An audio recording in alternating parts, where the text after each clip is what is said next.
basement, level vibes with another one, straight up, blackness aye. Who tell the truth? Mark Benskop, defend the ghetto youth. Mark Benskop, radio station is the fruit. Mark Benskop, straight up from the root.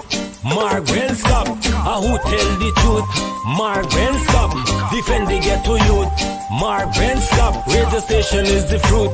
Mark Benskop, straight up from the root. Mark Benskop, I do it for the love, him not do it for no money. Straight up, him attack, educating everybody. Big up my friends and big up my family. Turn on the radio, catch the vibes, it's integrity. Straight up, Benskop stands for unity. One people, one nation, one destiny. Free up the truth in the air, even the blind can see. The deaf can hear, the dumb can talk, the cripple can walk. Boom. Who tell the truth? Mark Benskop, defend the ghetto youth. Mark Benskop, radio station is the fruit. Mark Benskop, straight up from the root.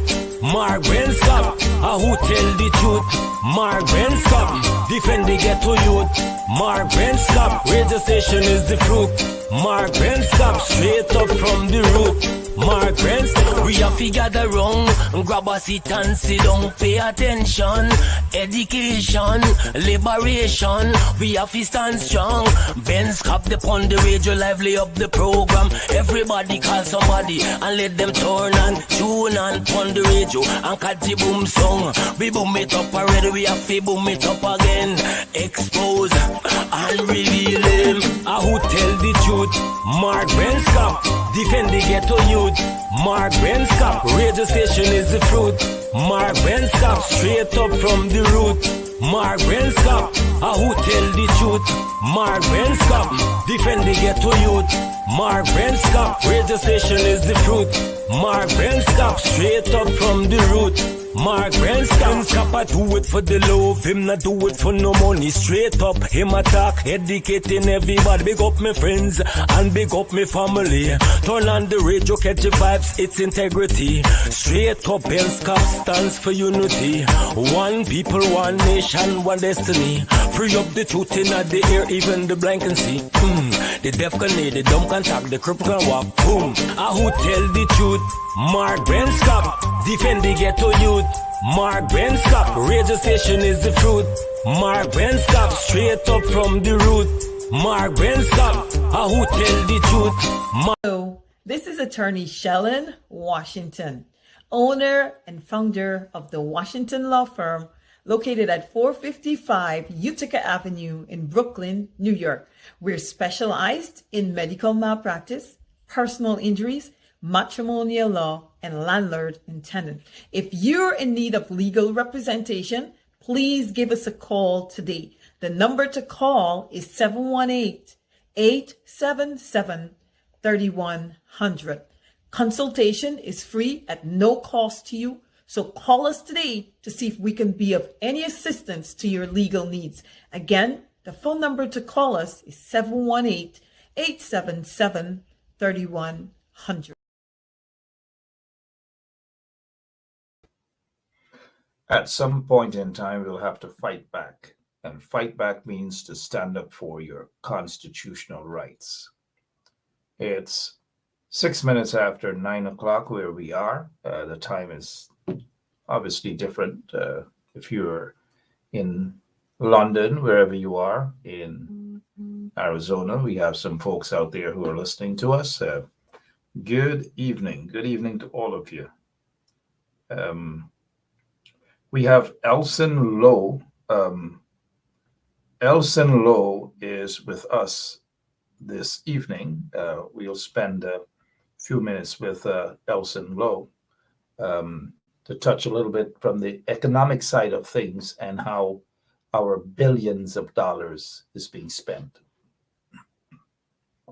Again, how our billions of dollars being spent.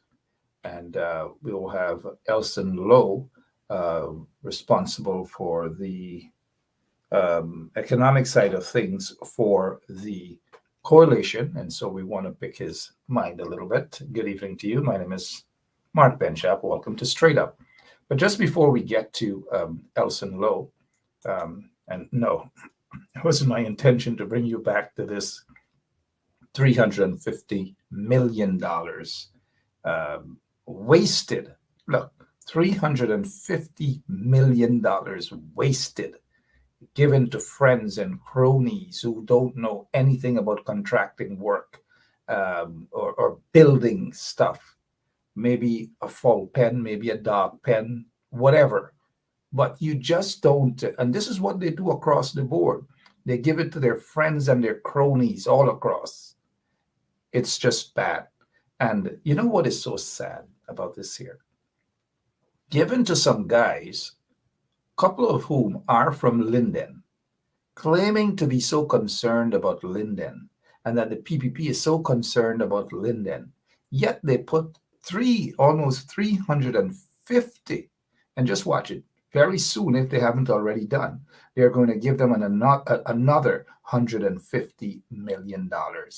Now, here's a school.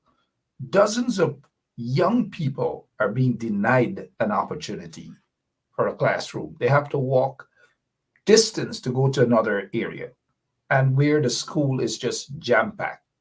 But Kashif, Shanghai, and others are depriving the young people of Linden an opportunity to learn, to further their education. And this is a disrespect to the entire Linden community, a disrespect coming directly from the PPP and their cronies.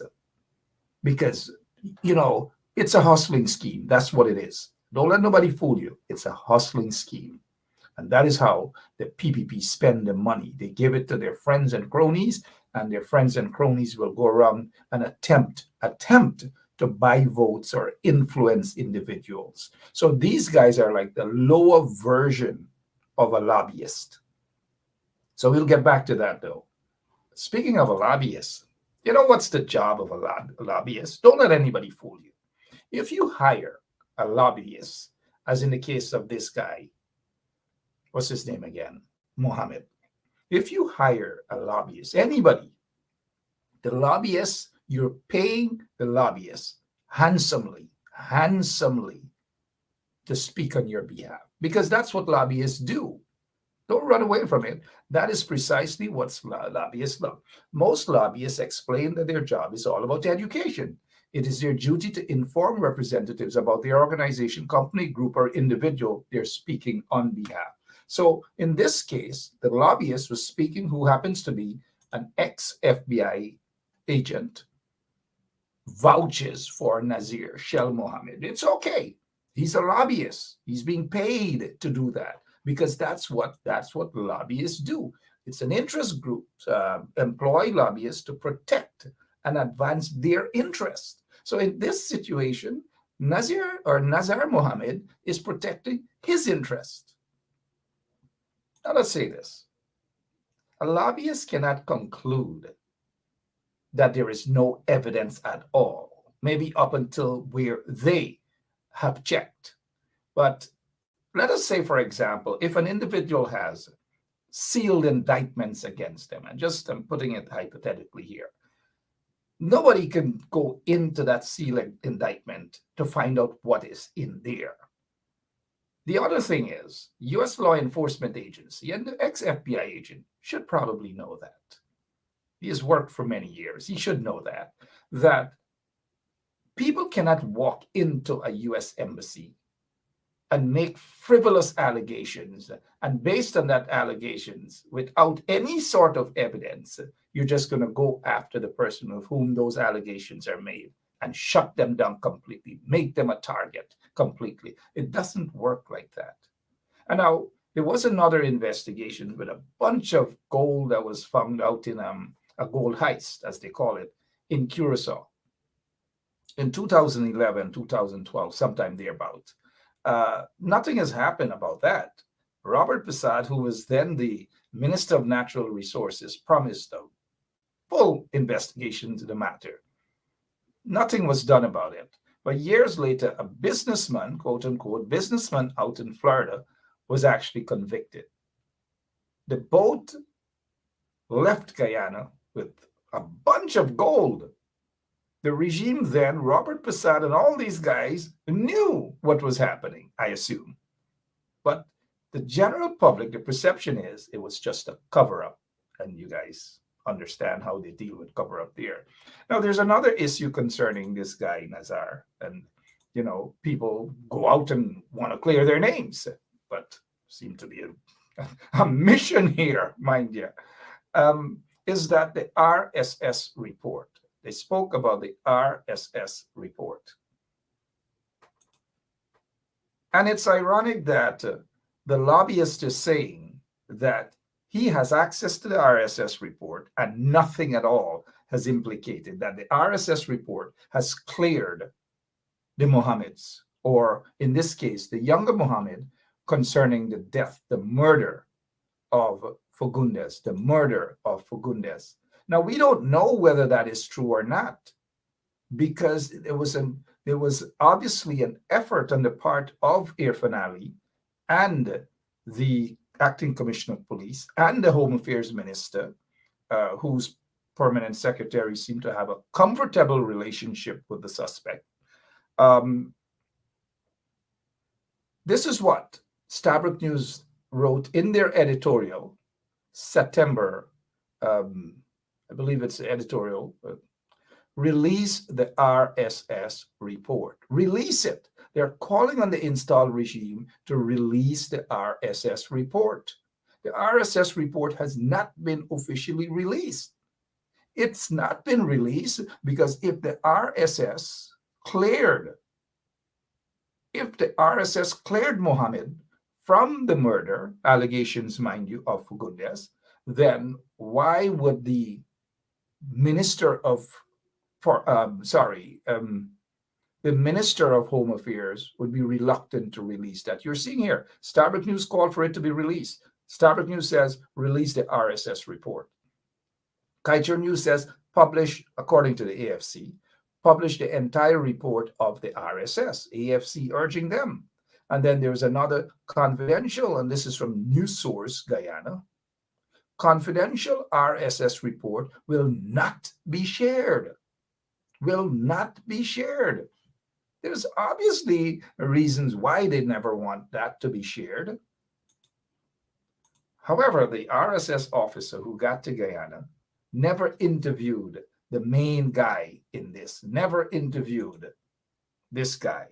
The RSS never interviewed him. This is the whistleblower, as we say, Detective Sergeant. Nobody cares about him in terms of this investigation. He's a whistleblower. He said what he said. He was part of the investigations.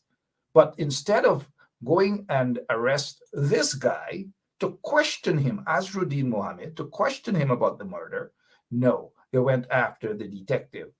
They sued the detective. They arrested the detective. They charged the detective. A bunch of silly stuff. The DPP went after him. The acting commissioner of police went after him. The crime chief went after him. Irfan Ali has done nothing. So based on that, we can say he too. Irfan Ali went after him. So everyone who are part and parcel, who is part and parcel of the regime and are close to Azruddin Mohammed went after the detective. Every single one. It's just a miracle that this detective is still alive today. It's a miracle. But again, a lobbyist firm does exactly that. They are being paid to ensure that their client is being represented properly and that they will paint a really good picture about their client. It doesn't mean lobbyist is not a court. Lobbyist can't say that nobody is guilty or not guilty. That's not the job of a lobbyist. The job for that is a court. And law enforcement agencies, when they investigate and they have sealed indictments against individuals, you're only aware of what is in that indictment when it is open. Good evening, everyone. Don't be fooled, guys. Don't be fooled. Good evening, everyone. My name is Mark Benchop. Again, I have with me Mr. Lowe. He hasn't been on with us for a while, but we do have him this evening. let us and let me just say for the record, say for the record, he is not a lobbyist. Good evening, sir. How are you? Good evening. Good evening. No, I am not a lobbyist. That at least I can confirm. You're not a lobbyist, so you're not here to paint a glorifying picture about anything. You are basically the economic advisor to the leader of the opposition, and you're here to talk about what you know that's happening based on evidence. Based on evidence. And you have been doing just that over the past year, 2 years, that you have been the advisor, the economic advisor to the leader of the opposition. How have you been, other than giving Jack Deal help, so to speak? I've been good. I've been good. And in fact, some of your viewers may recall that I was economic advisor to the previous leader of the opposition as well, and I was retained by the current leader. But some of the actually, what's interesting is some of what Jagdeo is creating such a stir about comes from what some of the work that I did under the previous leader of the opposition and carried forward, which is around the audit of Exxon's expenses. And it is quite funny that you've asked me on the program this evening, because actually today is the 11th of April, and there's an article that was published, a front page article in Kaichor, 11th of April 2022, so exactly 1 year before this, in which I said that it should be a criminal offense not to audit Exxon and to look at those expenses. Now, just to give your viewers a general sense of that, there's a question as to whether Exxon will inflate the expenses that it is charging Guyana in terms of cost oil. So every time they develop an oil field, they'll charge Guyana for the cost of developing that field. They'll take that out of the oil revenues, and then we'll split what remains. So the question then is, are they inflating the costs or not? And what exactly is going on? So what I had indicated and then. So you have been out to find out what exactly is going on, and when you find out what's going on, you obviously operate in a very transparent manner, that you let the general public know that you have unearthed, you have seen, and you have the eyes for that, to see that there something isn't regular somewhere. Something isn't regular. And you have been seeing a lot of things that are not regular as it pertains to the oil revenues. What are some of the things that you have observed that are not regular and that Jack Deo and the PPP obviously want to cover up? Absolutely, absolutely. So that is the audit is an issue in of itself. But in addition to that, there's the question of transparency around the audits. And one of the things I also had said is that it should be a criminal offense to hide the results of the audit. Now, viewers, really the genesis of a lot of the controversy around this issue is that Guyana was due to audit some of Exxon's expenses. The PPP was due to commission an audit, and there's a 2-year time limit for those types of audits, and the government let that time period pass. And so there was a question as to whether or not we would even be able to check to see whether Exxon had inflated expenses here in Guyana. Now, when that time period had passed, or during that period, there was public outcry. That's when I said it should be a criminal offense to be allowing these types of things to happen. There was a lot of, I think, worry that as much as 10%, that's a figure that the opposition had cited, as much as 10% of expenses might be inflated and therefore lost to the country. To give viewers, some context around that, you're looking at hundreds and hundreds of millions of US each and every time. If we have a $7 billion audit, you're looking at 700 million US that the country could be losing out on, really.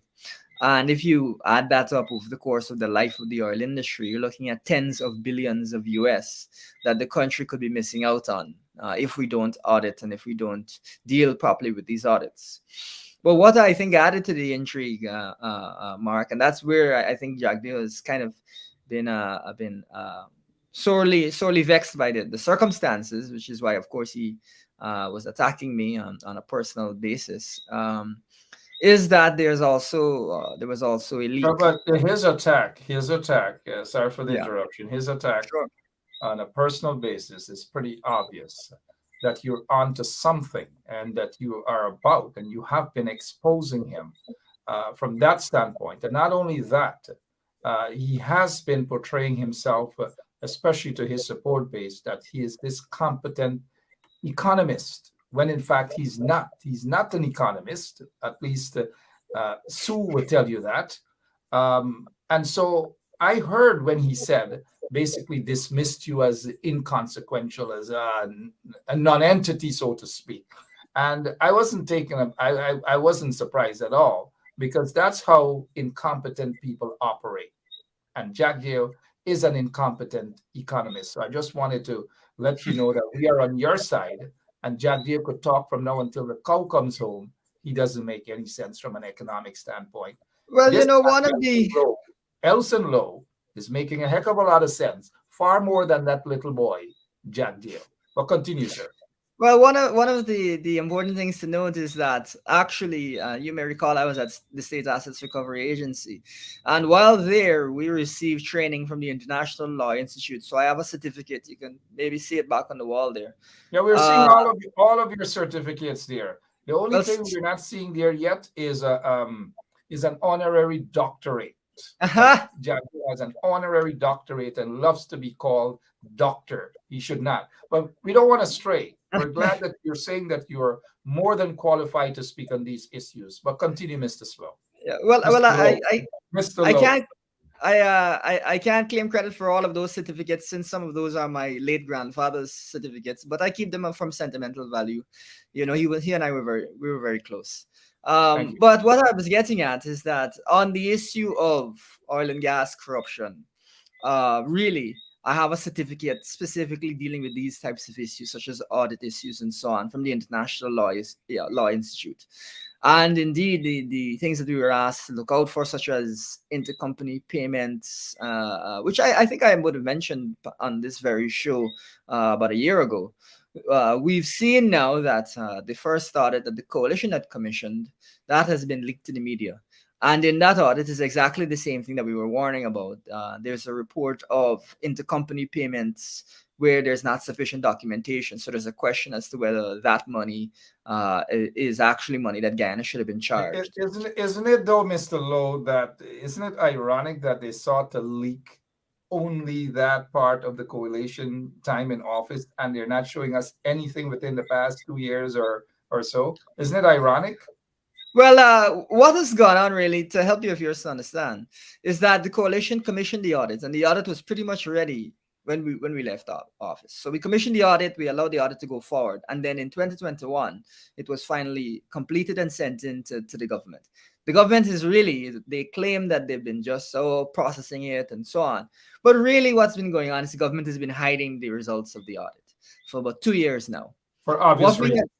Well, the thing is, what has been revealed is that they were hiding about 214 million US that the country could have potentially recovered from Exxon. Well, stop a moment. I saw that large figure, and you're correct. The country, you know what ordinary taxpayers would have been able to do with 214 million US dollars. Why do you suppose, Mr. Lowe, and break it down for our listeners, please, including myself, why do you suppose that they were so aggressive towards hiding $214 million? Break it down. Yeah, well, it raises a lot of questions around corruption, around transparency. One person was saying to me, the only reason that you hide that much money is if you're looking to figure out a way to steal it. But those are the types of questions Guyanese have to ask themselves about the government as to whether they're putting aside this money because they're trying to figure out how to steal it. That's the first element of this. But what I think has caused even more concern is that you will recall that earlier I said that they missed the deadline to commission the second audit. So we're talking about the first audit, that 240 million has been released, but there was a second audit and they missed the deadline. That, I think, has raised in people's mind the idea, which is a very valid idea, that the PPP doesn't actually want to audit Exxon. They don't want to check to see whether any of these costs are inflated, which is a very worrisome thing. As we mentioned, there's tens of billions of US on the line.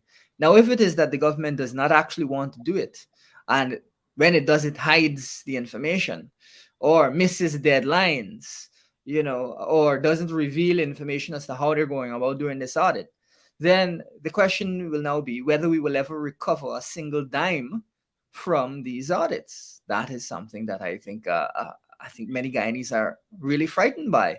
And of course, if you're talking about tens of billions of US, you're not talking about $5 here. That money is as much, really. Some folks want to renegotiate the Exxon contract. There's people who are talking about that. But you'll probably, in some scenarios, you'd get just as much money from auditing Exxon as from renegotiation. It's that size of money that we're talking about, tens of billions of US. Now, that is its own conversation. But I think the reason that the PPP has gotten so up in arms and defensive is that people are genuinely very worried that they do not intend to ever check to see whether Exxon is inflating costs or doing something else with Guyana's money. So in other words, they're turning a blind eye because some of their friends and cronies and companies may have benefited from that, and so they just want to turn that blind eye. Well, that's the next thing that would need to be checked, is whether or not they're involved in terms of any businesses they own, whether any of their businesses might have benefited or them personally, especially if they have offshore accounts and so on, because it is worrisome that you already, put it this way, the first time that you check to see whether or not Exxon is inflating your costs, you come across the 214 million that you could recover, and you're going to hide it from the public. The first time you have the opportunity to recover. Again, I was going to ask you that, Mr. Lowe, because you have been an investigator there at the asset recovery. I was hoping that a few people would have been pulled in for fitness and prosecuted and convicted. But you guys were doing the best there as investigators. Again, from an investigator standpoint, and from my standpoint, the layman standpoint out there as well, I know we probably have a lot of experts watching as well, investigators as well too. When a regime has problems explaining to a nation as to the expenditures, $214 million, the fact that Jagdeo and Irfan Ali are afraid or are reluctant to say to the general public, $214 million, this is what has happened. The fact that they're running helter-skelter to hide this $214 million, how suspicious and how bad does that make them look, Mr. Lowe? Well, it is extremely suspicious, extremely worrisome. And the thing to also keep in mind is it's not that, this money, they found out about it last month. They found out about 6 months ago. It's a solid 2 years that they've known about this, and they've not said anything to the public whatsoever. They could even have said, we have completed a certain part of the audit. We've seen $240 million that we have to raise questions about. We will update you as this process continues. But instead, they've said nothing. And so for a prolonged period of time, we've been asking what is going on with the audit, what is going on with the audit. And they have said they don't want to. Jagdev has said something. He has shown his regular self, his real side, by going after you and maybe others who attempting, but you have been aggressive on his heels, and kudos to you. I got to give you that credit as a young man, always going and very passionate about what you do. And your objective as a patriotic Guyanese who is competent to advise the individuals that you're advising. Again, you're not a lobbyist, you're an advisor, a legitimate advisor. That he, instead of explaining to the nation what has happened to the $214 million, explain the spending of that. He doesn't want to. He's afraid of that. So he goes after the messenger and try to dismiss you, but it's not going to happen.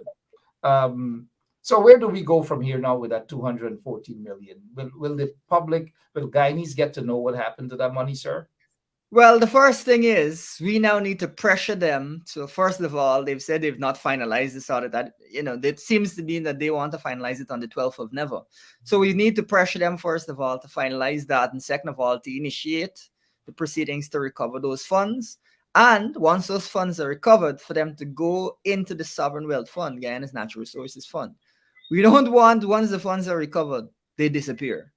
They need to go into the Sovereign Wealth Fund. They need to be there so they can be accounted for and go through the usual processes. Of course, we know there's corruption as well, in various elements of Guyana's government. But at least we need to be able to see them accounted for. So that's the I know Jack Dale has had. Go ahead, make your point, sir. Sorry. Well, that's the first step, but that concerns the 214 million that has been hidden. But right now, there's auditing of the 2018 to 2020 period, which is where we missed that deadline. And that might be as much as another 900 million US that the country would need to recover. There are a lot of concerns around that. We've again been hit with a lot of silence, pushback deadlines, a lack of transparency around that. So after we've dealt with this 214 million, we've now got a 900 million to deal with. And I'll tell you what, we've got other audits that we're going to have to do shortly. So we need as a country to take seriously how we're going to approach recovering these funds and to approach it in a systematic manner. The fact that we've missed that deadline, I think, raises serious questions around our recovery of the 900 million. But the government needs to get its act together so that we can get that. Isn't this the same, Mr. Lowe? Isn't this the same Jack Deal and the installed PPP regime who've had problems with $18 million that they are trying to paint a picture in bringing up the $18 million that we see the aftermath of that $18 million with the result of the Venezuela border, Guyana border issue and so forth, being wisely spent. But it is the same Jack Dale who has had issues, and he has mentioned that recently, that they didn't want to enter the $18 million into the consolidatory fund. Now here it is. That was 18 million US dollars. This 214 million US dollars. Far more, far more, far more, and for a long period of time, because we're talking about a 2-year period that they knew this and they kept this quiet from the public. But Mr. Lowe, and I see we got some accountants and some other folks who are watching and they're agreeing. $214 million is a heck of a lot of money. Wayne Caesar, good evening to you. But are you optimistic that they will ever explain? We all know. And if Sue is watching, Sue also knows that they're not going to find that money. They're not going to show us where that money is. You feel that it's gone already? Well, the thing that really I think is concerning is this. The fact that they missed the deadline for that audit. And that really, they were not going to audit Exxon when it was their turn to audit. The first audit, commissioned by the coalition. The second audit, it was their turn. Well, stick a pin there. They don't want the general public to know that the coalition, the first audit was done by the coalition. It was the coalition that actually wanted that audit, caused that audit to happen, not the PPP, not the installed PPP regime. They don't want no audits at all. I'm glad. They don't want any audit. And when they had a chance to audit, they missed the deadline. You got the impression they were not going to audit, which is why myself and many other people said it should be a criminal offense for them to do that. The amount of money involved is too much. And so after furor in the press, they finally decided, all right, they're going to audit. Now, we've been stonewalled in terms of information regarding that audit. We've had very little information. And they've kept pushing back the deadlines for that audit that we forced them to complete, which again raises a lot of questions as to what is going on. And so I think the Guyanese public really, this is not chump change. The $18 million, while yes, money is money. It's a small amount of money compared to $18 million was pocket change, and they cry for tea, breakfast, and dinner. They cry over that $18 million. But now Guyanese have to cry over $214 million. That's what we know now. It could be way more than that. The other thing that taxpayers do not trust Jack Dale them with money. And I'm going to be very blatant and upfront about this. The $214 million done. You have mentioned that it's a criminal offense. I'm not sure what the parliamentarian. what the parliamentarians are going to do. But maybe you guys should talk to your senior counsel there, Roysdale Ford, about probably taking them to court on this matter. We want money. Yes, absolutely. We do want our money. And the thing that I think is important for Guyanese to recognize as well is this money was hidden away in the course of the greatest cost of living crisis that the world has seen in 40 years. So rather than recovering the money and distributing it or otherwise using it to fight the cost of living crisis, these folks stash away this money. That is what is going on. That is what the PPP has done. Stash away the money rather than using it to help to ease people's pain in the cost of living crisis. Now, who would do something like that? That is a very callous, heartless thing to have done. You know, you had all of this money that you could have recovered, that you could have gone to the company and said, listen, we need to get these funds back. But instead of that, you got it in a corner there while people are out here. Mr. Lowe, a nation with less than 1 million people. But since I was a little boy growing up, which wasn't long ago, mind you, all right, I've been hearing that our population is 750,000 people. It hasn't moved up, not by one or two. But since I was a little boy growing up, I was hearing our population is 750,000 people. You know what $240 million US dollars can do, assuming we're still 750,000 people. You know what the people of Linden could get, the people of Aichuni, Kokwani, Borbies, Blackbush, Pola, Buxton, Georgetown, Lethem and these places. You know what that would do, even for the folks in Madhya? This is indeed a criminal offense, Mr. Lowe. And Jagdeo has to answer. He has to come forward and talk to the real media people. Don't sit down for 2 hours talking trash at Freedom House. But there's 18 million he can talk about, and we're seeing where the money has gone to. But now we're talking under the PPP. They're refusing to talk about $240 million. It's like I'm reading the minds of some people here, and there's a reggae song that goes, I can't take it no more. The Guyanese people can't take it no more. Let's take a pin for that for a moment. I noticed you wanted to make a point. Go right ahead. You're the economist. Go ahead. Yeah, no, well, what I wanted to point out to people is this. Even in the best case scenario, if you say that, there's nothing nefarious going on, it's just negligence by the government regarding these huge funds, this 900 million and then this 240 million. Thief. Even if you say that it's negligence and Jagdeo is not involved, and that's what's going on. The government is negligent. A lot of people sometimes will talk about the carbon credits and the fact that the country has been able to raise some revenue from carbon credits and how Jagdeo has been working on the LCDS for all these years. This one audit, the $900 million plus the previous $214 million, is far more money than the whole LCDS conversation. All the money that were raised from the LCDS and so on is far more money.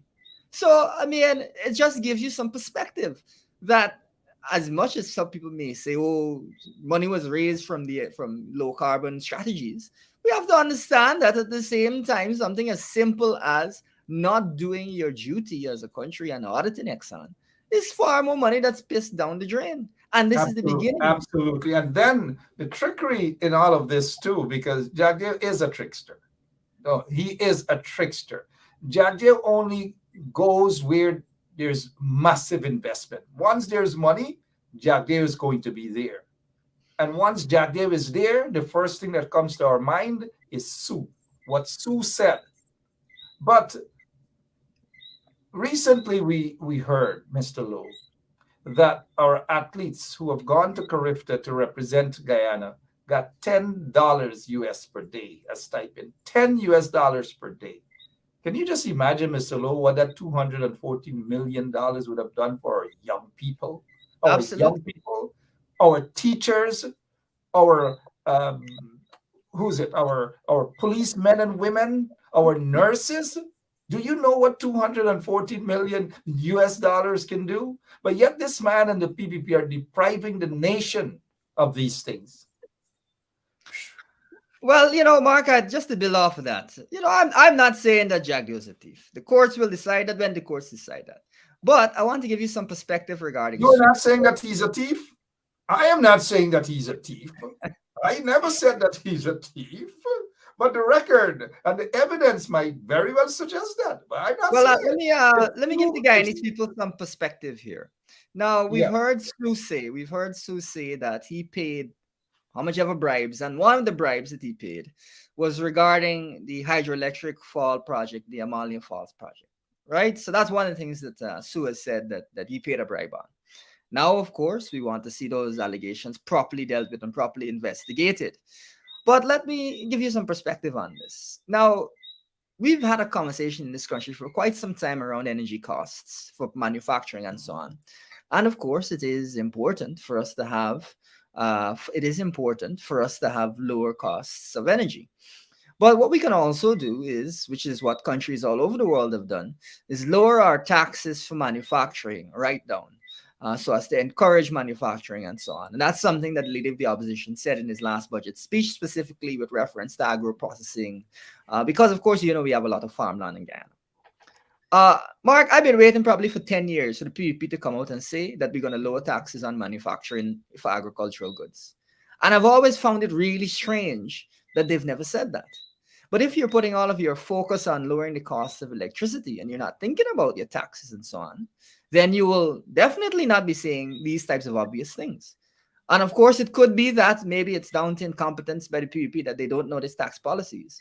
But another explanation is that because you've taken a bribe from Sue, you have to carry the nation in the direction of lower cost energy rather than talking about alternative ways to boost manufacturing and grow jobs and grow the economy.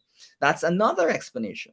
Now, viewers will have to judge for themselves which of these explanations they find to be correct. Of course, I don't know if he's been taking bribes from Sue this whole time, and that's why Guyana hasn't been able to grow and develop, and that's why all these other policies have been buried. All I can say is that I'm disappointed that I had to come and talk about lowering taxes in those specific ways, because it is very obvious. And we should have known to do this many years now. In fact, Mr. Lowe, yeah. Go ahead, sir. No, well, in fact, in the leader's budget speech, I helped the leader to cite an example from 1940, the 1940s, when these types of ideas were first used in Puerto Rico, and then they were used all over the world. So it is not some new idea.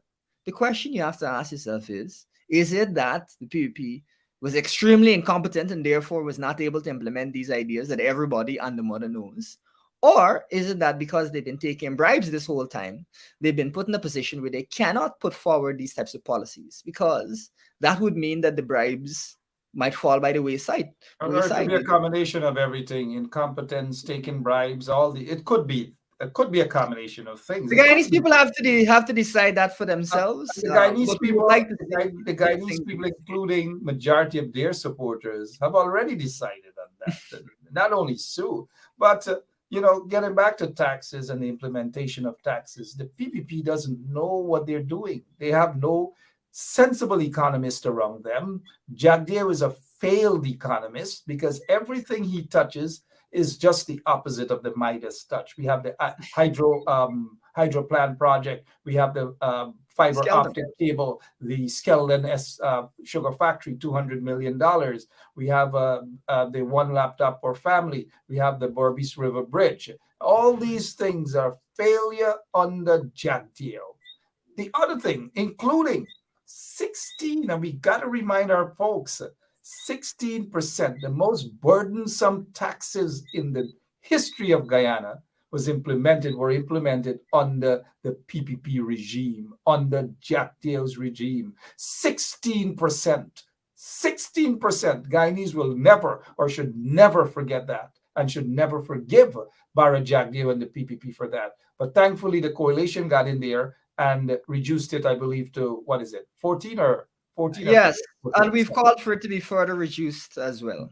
Good. And I don't know, who is Jagdeo fooling, man? Who? Does anybody listen to him? Who is he fooling? Here's the laugh of the thing, Mark.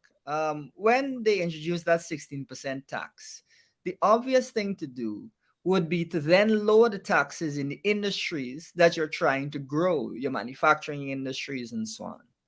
And so even in circumstances that are ideal for those types of policies, they have not done them. In fact, it was Minister Jordan who was spearheaded the lowering of taxes for manufacturing specific businesses. And so, like I said, these are obvious things. Everybody and the mother knows these things. The circumstances were right for them to do these types of policies, but they haven't been doing them. It could be incompetence. It could be that they've been taking bribes from Sue this whole time. It could be a combination of both. But ultimately, it's just disappointing as a young person following these issues. It's disappointing to have to come to Guyana and say obvious things. You'd prefer to be dealing with more complex and difficult issues rather than things that everybody knows. And exactly, but to be there in Guyana to see these incompetent so-called leaders are just basically hiding $214 million US. Yeah. Hiding that from the taxpayers, depriving the taxpayers, and having our athletes, some of them are stuck right now, even as we speak. Those who have gone to represent Guyana, young people, this is what they have to go through as a result of Bharat Jagdeo, Irfan Ali, and those incompetent people, including Dr. Ashni Singh as well. And we are not going to run away or cover that up. Recently, I heard Jagdeo talk about the potential sale of the Marriott.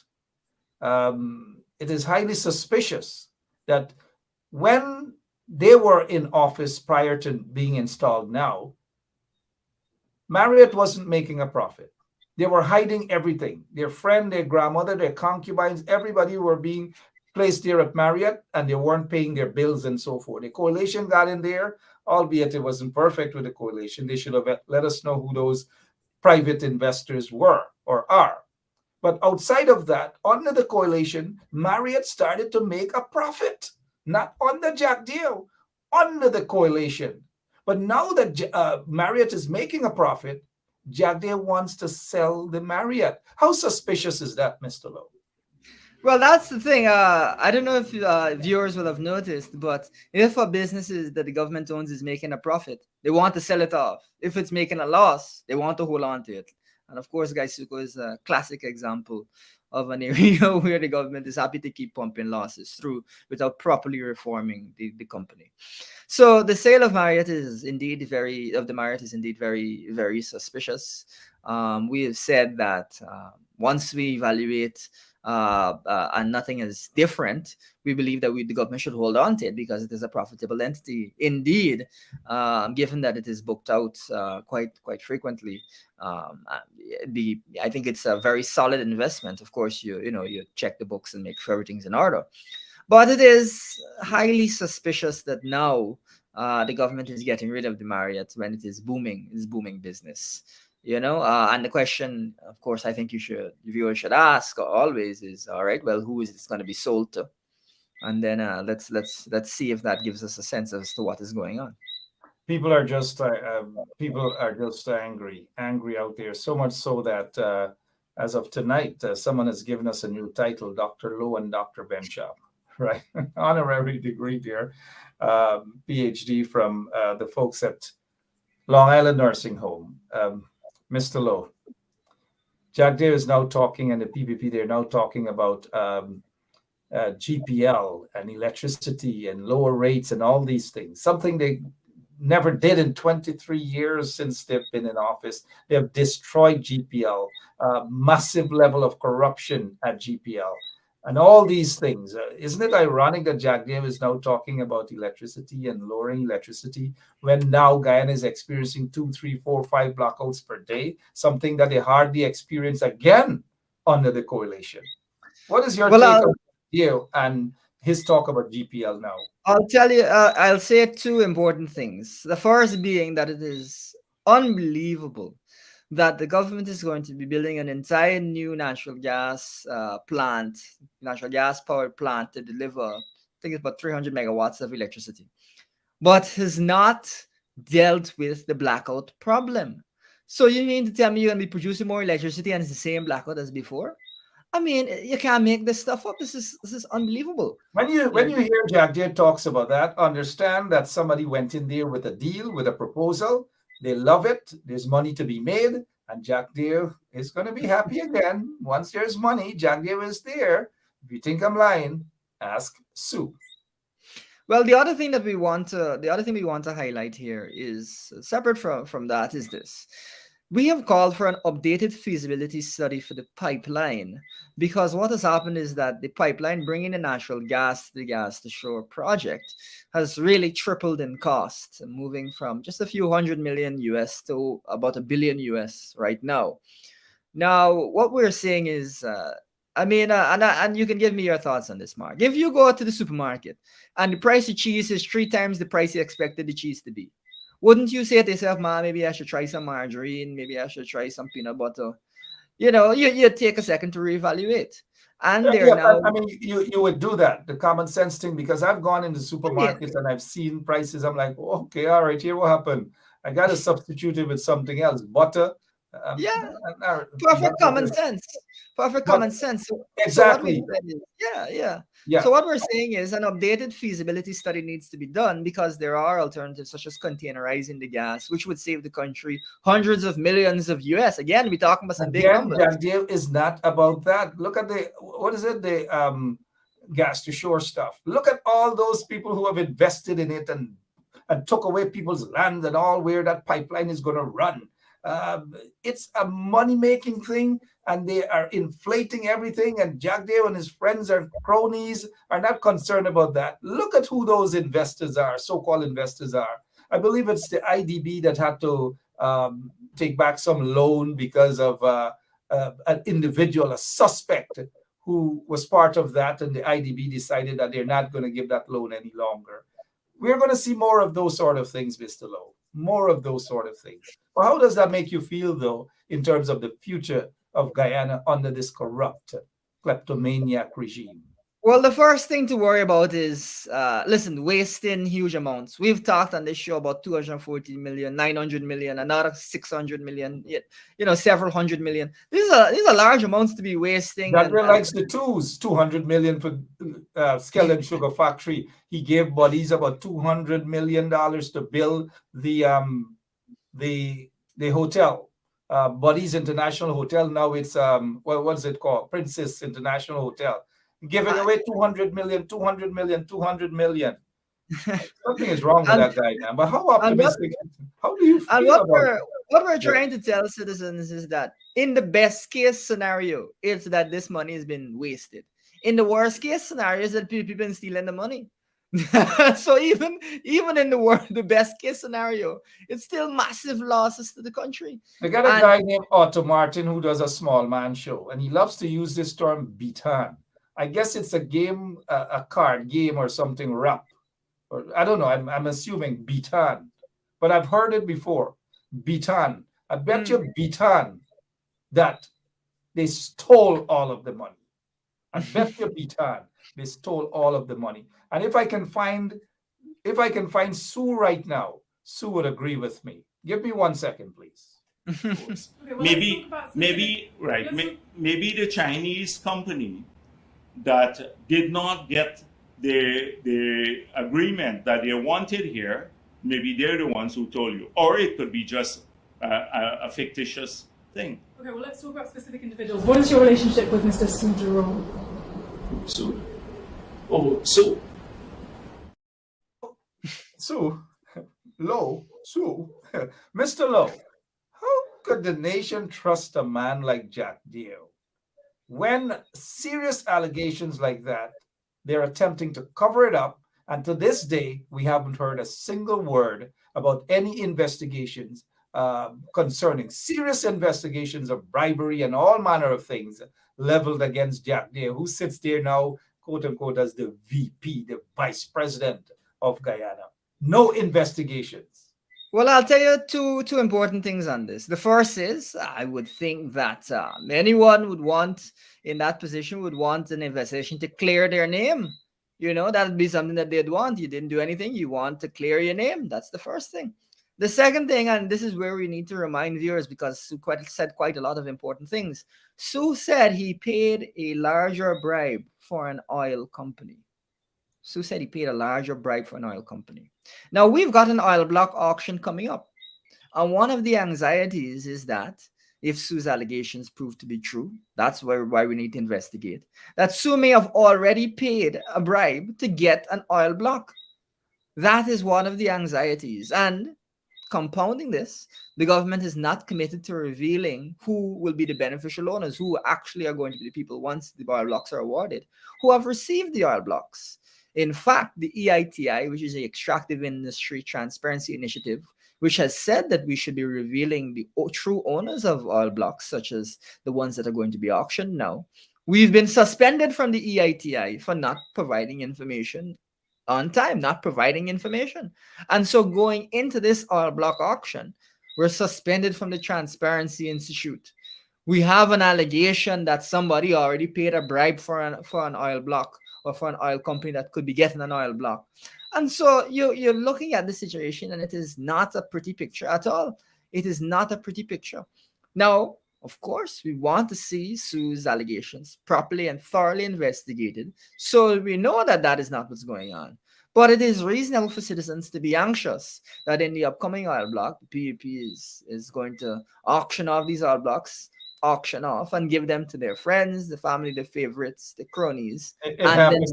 And men of questionable characters as well, despite whoever it is people want to hire to. As you said, people who want to clear their names, people rushing now to clear their names, but from a local standpoint, it doesn't work. It may work for some people, but from an international law enforcement standpoint, it doesn't work at all. Mr. Lowe, I recall back in 2015, then Minority President Donald Ramotar rushed to sell off some oil blocks to some friends and cronies. It wasn't transparent at all. We don't know. I mean, we may know, some of us may know privately, I think, of who some of the players are. You know, when the coalition got in there, we thought we would have been hearing on the names of those individuals, but I guess it's because of contracts and so forth. And when I say this, because I know the coalition has done so much compared to the 23 years the PPP has been there. But they themselves have made some slight blunders by not revealing the names of these investors. In no country, in no democratic country, you'll have something as secret investors. It doesn't work. And the oil blocks, we should never be tolerating as citizens. Citizens should never be tolerating such things as secret oil blocks, auction, and these sort of things. Never it should be allowed to happen. Well, I'll say something very specific on that, which is that the same Extractive Industry Transparency Initiative, the PPP was dragging their feet on it before 2015. They did not want to sign up for it. When we got into office, we are the ones who brought Guyana into the Extractive Industry Transparency Institute because we wanted to see transparency in that industry. We wanted to move in that direction. And indeed, we did initiate, I was, of course, the investigator, an investigation into the award of the oil blocks that you're talking about. And so when you investigated, you stumbled upon three names, right? Well, one Caucasian, one other guy we know frequent Palm Court, and another guy who was associated probably with Marriott or whatever it is. So we know what's going on. But you guys, I can't comment on the investigation. Y'all didn't want us to know what's going on. I can't comment on the investigation other than to say that it has been reported in the news that we had taken that investigation to the stage that we were almost ready to go to court. But that's as much as I can say regarding it. Obviously, the investigations will be confidential matters, and there'll be laws around that. But the point of it being, there were serious efforts being taken to deal with these types of issues, and we took this. I'll agree with you. Yes, under the coalition, yes, that is true. But one of the main investors was oftentimes knocking the little bears with some of the same coalition people in Queens and all of these. I don't know. Elson. I am sitting here, I can safely say I've heard guys when I was younger, older guys saying, boy, I've been around the block a while now, Just imagine today, a day like today, I can say, boy, I've been around the block a while now, But yes, we want transparency. As we prepare to wrap up tonight's program, I'm very concerned about $214 million that Jack Dale, they obviously want to hide. That is why Jack Dale is attacking you. because he knows that you're onto something. And he just wants to come out quickly so that he can say things to discredit. Oh, he doesn't know anything. Oh, he doesn't this. Oh, ignore Jack Deere. Jack Deere is the one who doesn't know anything. Jack Deere is the one who wants to hide things. Jack Deere is the one who has the opposite effect of the Midas touch and all these different things. Jack Deere is the one who doesn't care about Guyana. He's extremely unpatriotic. Jack Deere is the one reminder now to the folks that he wanted to give a piece of Essequibo away to Venezuela. He is the guy. He is the dirty character in all of these transactions. And so he's not believable at all. Ignore that incompetent so-called economist. 214 million US dollars unaccounted for, and Jack Deere doesn't want to explain. We started off with that. Use that as part of your closing remarks in whatever shape or form, or whatever else you want to close with that I haven't asked you, sir. Go ahead. Well, what I'd say to the Guyanese people, as we close things out here, is one of the things that I had mentioned is it should be a criminal offense to conceal the results of these audits. Now we've seen that the PPP has been concealing 214 million US. So that's why I said that it should be a criminal offense. There's a lot of money that is involved. That is money that could have been used to benefit the people of Guyana during this cost of living crunch, during this cost of living crisis. But instead of the government taking steps to get that money back, they've been hiding that money. And so we now have a situation where Guyanese had to punish without having the 214 million US available. It is, to my mind, an absolutely heartless thing for the government to have done. They should have taken every step to try and get that money back at the earliest so that it could go towards helping people in this difficult time. But what Guyanese I think have to recognize is if you have a government that is willing to hide money from you and let you punish during your moment of greatest need, you have to ask yourself, what kind of a government is that? Whose interests are they serving? Are they serving your interests? Because it certainly doesn't seem that way. And and building on that, as I close there, I would say we're not saying that the PPP has to go and do some unusual or difficult task that requires some brilliant mechanism. And what we're saying is the PPP needs to exercise the legitimate rights that Guyanese are entitled to, which is for us to check to see if the costs are inflated and if we're getting a fair deal when it comes to the offshore costs. That is not something special. It is the bare minimum. And the government is not doing the bare minimum to benefit Guyanese.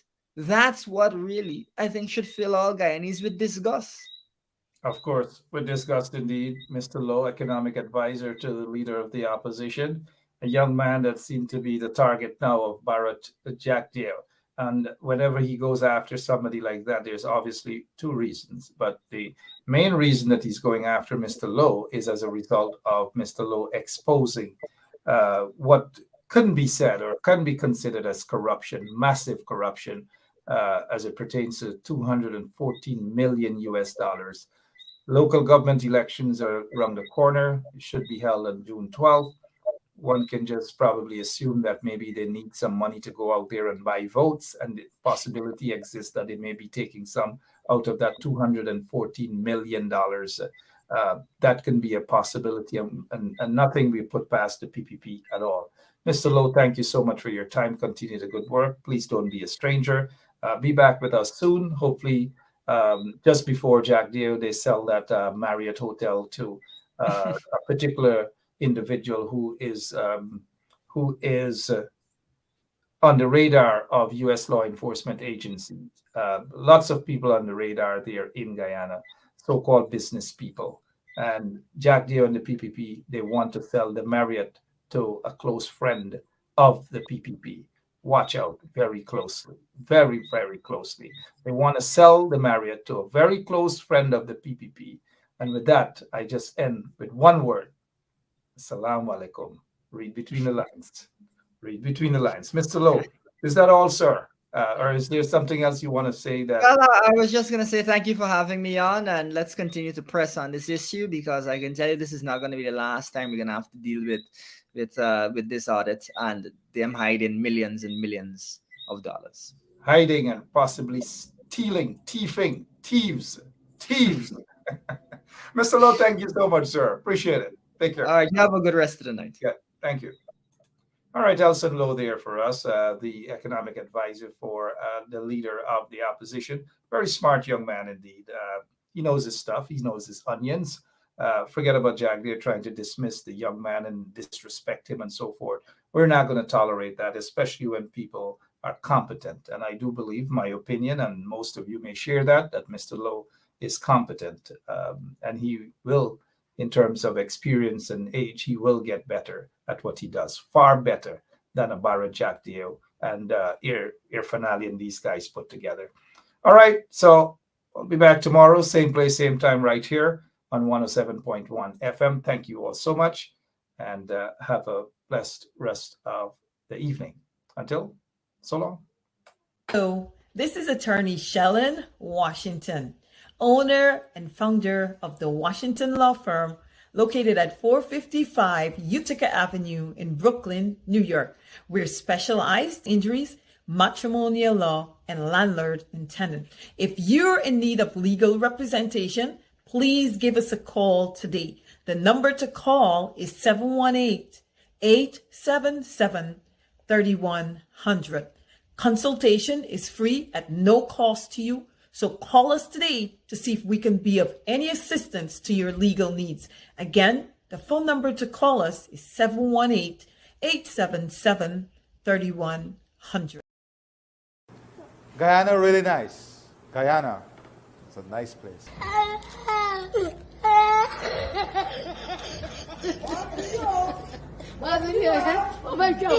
Source. Maybe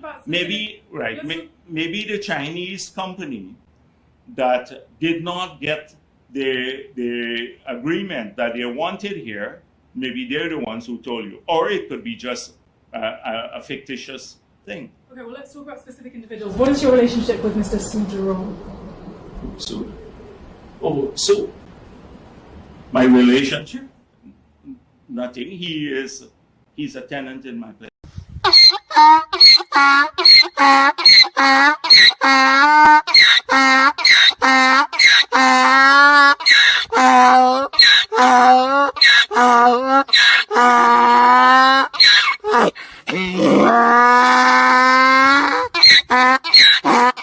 Hey.